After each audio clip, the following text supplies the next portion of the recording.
Assalamualaikum warahmatullahi wabarakatuh. Perkenalkan, nama saya Fikro Juniarto, NIM A013230 dari Prodi Manajemen Bisnis Industri Furniture Angkatan 2020. Saya ingin melakukan presentasi tentang materi segmentasi pasar, targeting, dan positioning yang diberikan oleh Pak Yogi.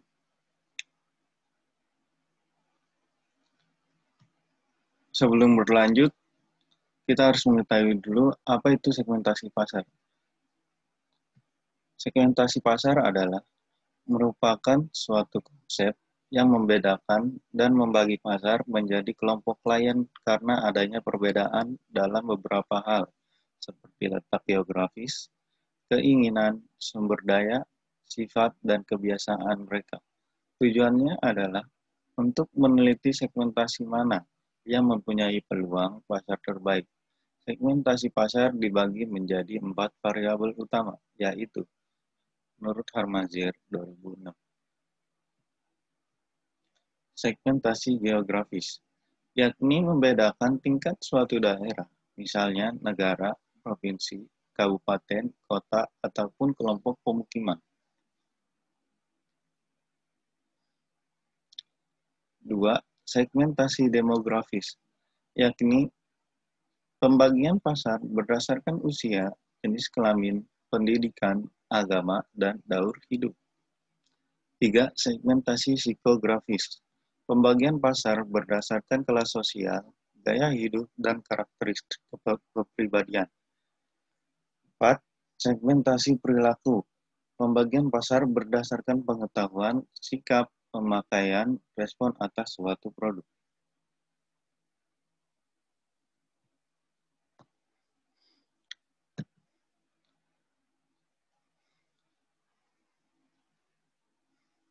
Sedangkan pembagian segmentasi untuk pasar industrial yaitu geografis, yang berarti wilayah, sentra industri, dan perdagangan.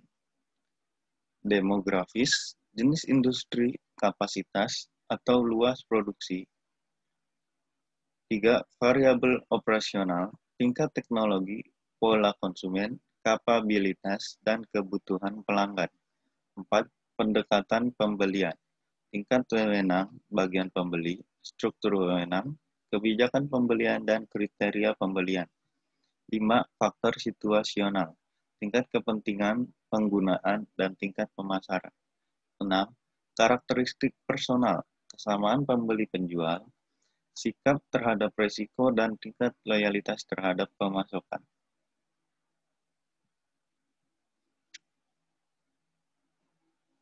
Tingkat segmentasi.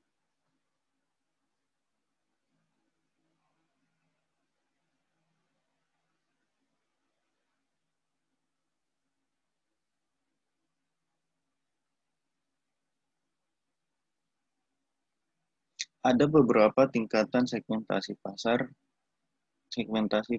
yaitu segmentasi menurut Harmazer 2006. Pemasaran massal. Pemasaran massal bisa dibilang seperti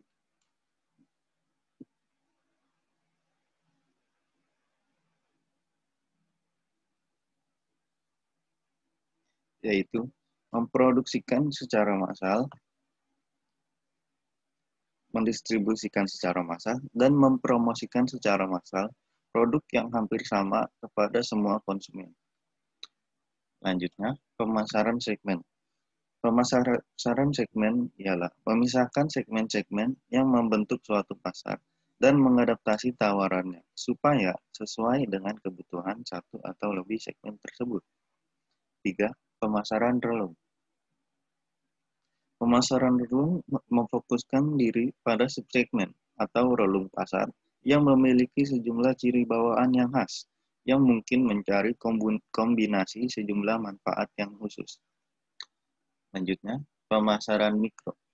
Pemasaran mikro ialah praktik perancangan produk dan program pemasaran supaya sesuai benar dengan selera individu dan lokasi yang spesifik, yang meliputi pemasaran lokal dan pemasaran individual. Lanjut, pemasaran lokal. Perancangan merek dan promosi supaya sesuai benar dengan kebutuhan dan keinginan kelompok-kelompok pelanggan lokal kota, pemukiman, bahkan untuk yang lebih spesifik. Pemasaran individual. Individual adalah perancangan produk dan program pemasaran supaya sesuai benar dengan kebutuhan dan preferensi pelanggan secara individual. Juga dinamakan pemasaran satu persatu, one-to-one marketing, pemasaran yang disesuaikan dengan pelanggan, customized marketing, kebutuhan dan pemasaran pasar yang terdiri dari satu orang, market of one marketing.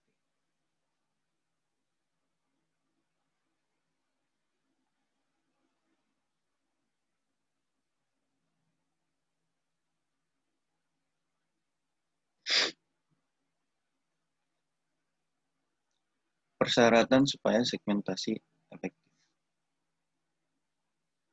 dapat dijangkau, substansial, dapat dibedakan, dan dapat dilakukan tindakan tertentu.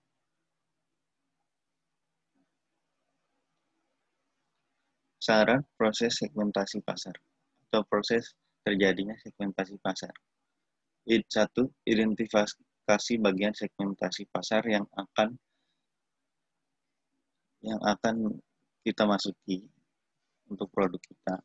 Kedua, sebelum memasuki segmentasi pasar, ada bagusnya kita mengumpulkan informasi pasar agar kita lebih tahu siapa yang menjadi market leader dan apa yang akan kita dapatkan nanti. 3. Mengembangkan komposisi profil segmen. 4. Penetapan konsekuensi pemasaran. 5. Estimasi masing-masing potensi segmen pasar. 6. Analisis peluang pasar. 7. Penetapan penguasaan pasar. Segmentasi pasar diperlukan karena perusahaan dapat lebih baik memahami perilaku segmen pasar. Proses pemasaran dapat lebih diarahkan sesuai dengan perilaku dan kebutuhan masing-masing segmen pasar. 2.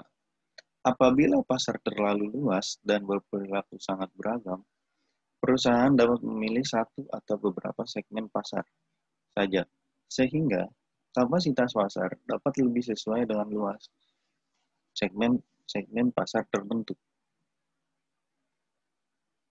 Selanjutnya, targeting. Targeting, setelah mengetahui peluang segmentasi pasar, langkah selanjutnya memilih pasar sasaran, yaitu berapa banyak pasar yang akan dipilih dan bagaimana mengidentifikasi segmen tersebut. Hal-hal yang perlu diperhatikan dalam memilih target pasar adalah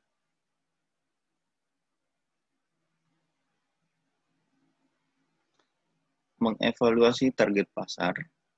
Pertama, menilai beragam segmen yang harus diketahui. Kedua, harus memperhatikan faktor-faktor, yaitu yang pertama daya tarik segmen keseluruhan, di antaranya ukuran segmen, pertumbuhan, profitabilitas, skala ekonomis, dan faktor risiko.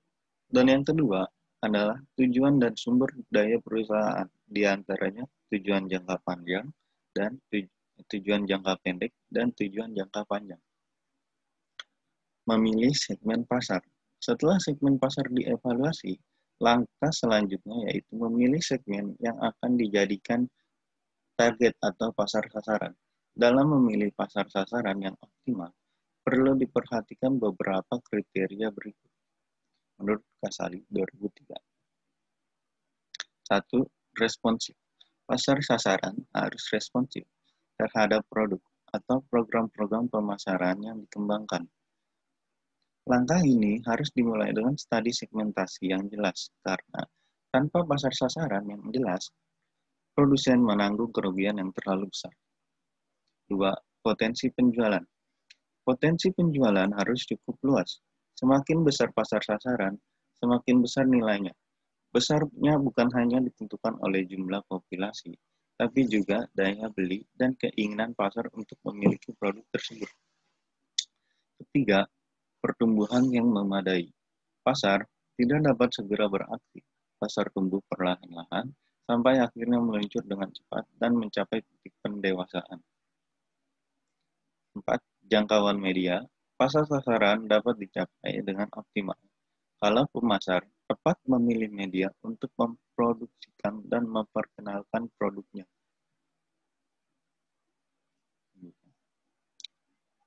Menurut Bradley, dalam memilih pasar sasaran,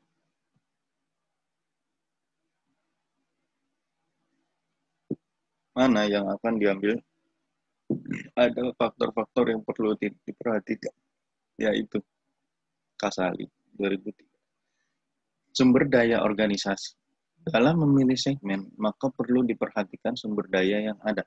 Semakin banyak segmen yang dipilih, maka biaya yang dibutuhkan akan semakin banyak.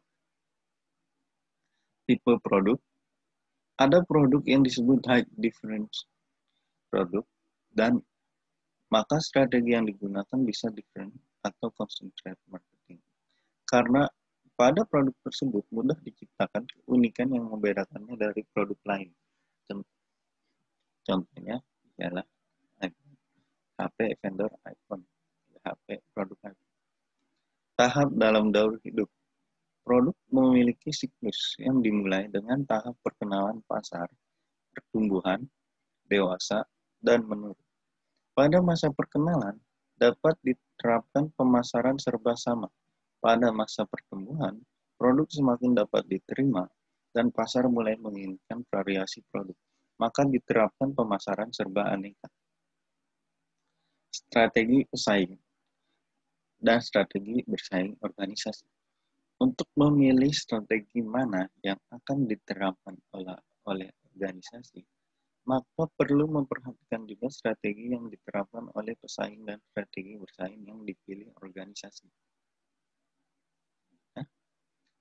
Ada 3 strategi umum dalam menyeleksi pasar sasaran, yaitu mass market strategy atau strategi penetapan sasaran yang sama.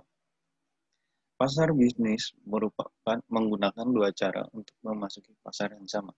Pertama adalah tidak memperhatikan perbedaan setiap segmen yang ada, serta mendesain produk tunggal, dan menetapkan program pemasaran yang akan melayani semua kelompok pasar, atau disebut undifferentiated marketing. 2. Niche marketing strategi. 2. Strategi penetapan ceruk pasar. Strategi ini dilakukan dengan menargetkan upaya pemasaran pada satu atau lebih segmen.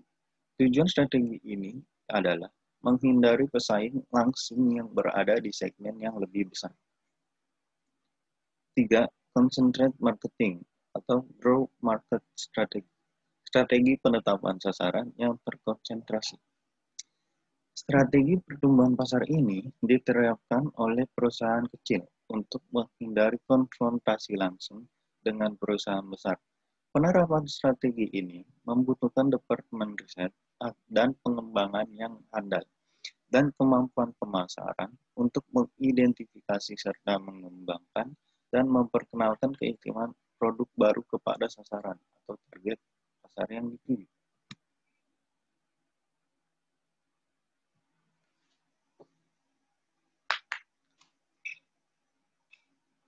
Dalam menetapkan target market, perusahaan targeting dapat mempertimbangkan pola-pola dapat dijelaskan sebagai berikut.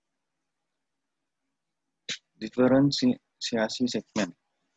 Bidang usaha yang membedakan segmen pasar sehingga perusahaan menyediakan kebutuhan produk berbeda untuk tiap segmen yang berbeda pula, disesuaikan dengan kebutuhan tiap segmen dan memberikan berbagai varian dari produk yang ditawarkan.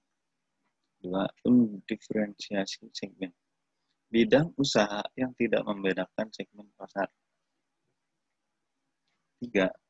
Concentrate marketing. Spesifikasi usaha yang maksudnya adalah perusahaan berkonsentrasi melayani kebutuhan dalam kelompok tertentu, karena tidak semua orang bisa menikmati produk yang tersedia. 4. Market coverage strategy. merupakan strategi yang dilakukan dengan menggunakan sistem membership, serta produk tidak dijual bebas hanya di toko sendiri sehingga dapat memudahkan konsumen dan produsen. Lanjut.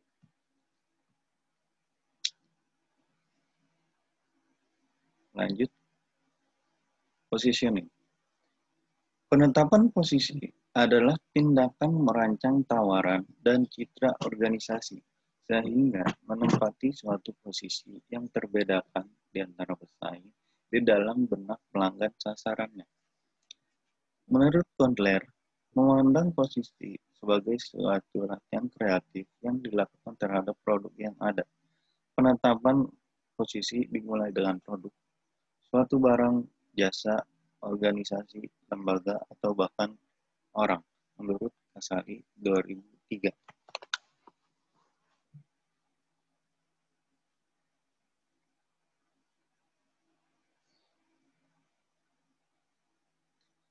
Tiga langkah untuk menentukan posisinya sendiri, yaitu menurut Harmazier 2000.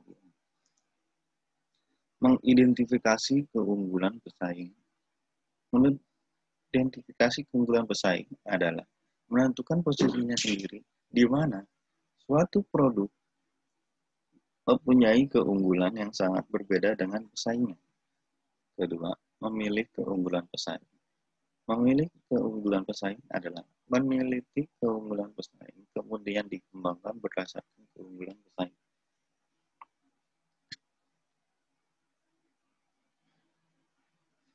Mengkomunikasikan posisi. Setelah menetapkan posisi, langkah selanjutnya adalah mensosialisasikan keunggulan tersebut kepada klien atau konsumen. Tujuan penetapan posisi adalah untuk membedakan persepsi organisasi berikut produk, jasanya dari pesaing. Dikatakan pula bahwa penetapan posisi banyak mengedepankan unsur-unsur komunikasi dan merupakan strategi komunikasi. Produk barang dikomunikasikan lewat atribut yang dimiliki barang tersebut, dan produk jasa dikomunikasikan seputar karakteristik jasa tersebut. Menurut Lupioadi 2001.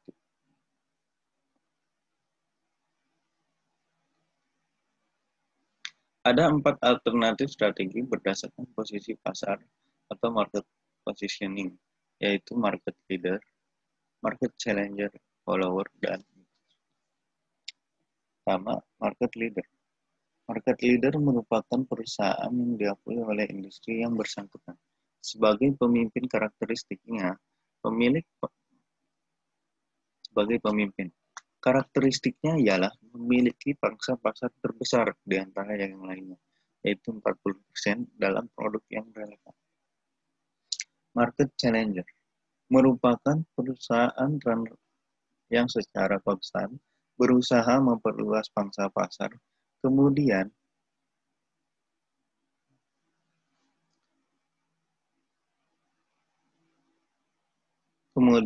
mereka yang dalam usaha, mereka berhadapan langsung dengan pemimpin pasar. Karakteristiknya ialah memiliki pangsa pasar terbesar, memiliki pangsa pasar sebesar 30% dalam pasar produk.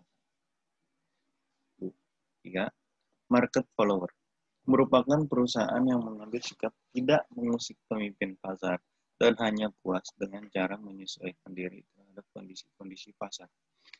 Karakteristiknya memiliki pangsa pasar sebesar 20%. Sedangkan yang terakhir ialah market leader, merupakan perusahaan yang khusus melayani sebagian pasar yang diabaikan perusahaan besar, menghindari bentrok dengan perusahaan besar. Pangsa pasar yang dimiliki hanyalah 10% saja.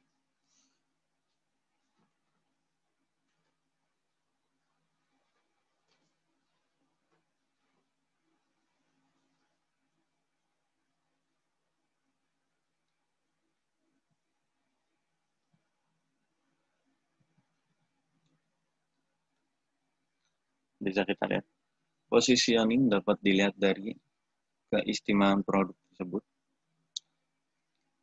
Produk, keistimewaan produk bisa kita lihat. Produk itu berbeda dari produk yang lainnya, seperti langka atau limited edition. Seperti contohnya ialah produk iPhone yang terlihat istimewa atau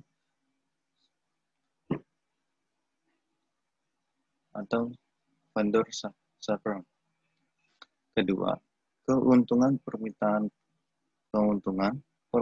produk dan solusi masalah. Keuntungan yang diberikan oleh perusahaan, permintaan produk yang sangat besar,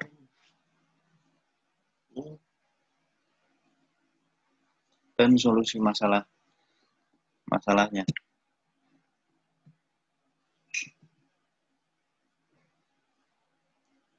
Ketiga, alasan pemakaian produk. Alasan pemakaian produk dapat dilihat dari positioningnya. Pemakaian produk yang biasanya dapat positioning teratas.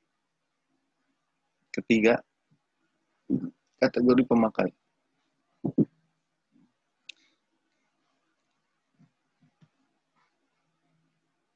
Kategori pemakai bisa dibilang adalah pemakai bisa berdasarkan jenis, usia, dan pekerjaan. Selanjutnya, ialah produk saing. Selanjutnya, posisi sebagai produk bergengsi, orisinil, atau imitasi.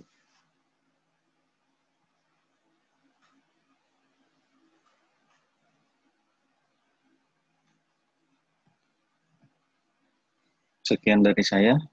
Mohon maaf bila ada kesalahan dalam berbicara. Terima kasih dan wassalamualaikum warahmatullahi wabarakatuh.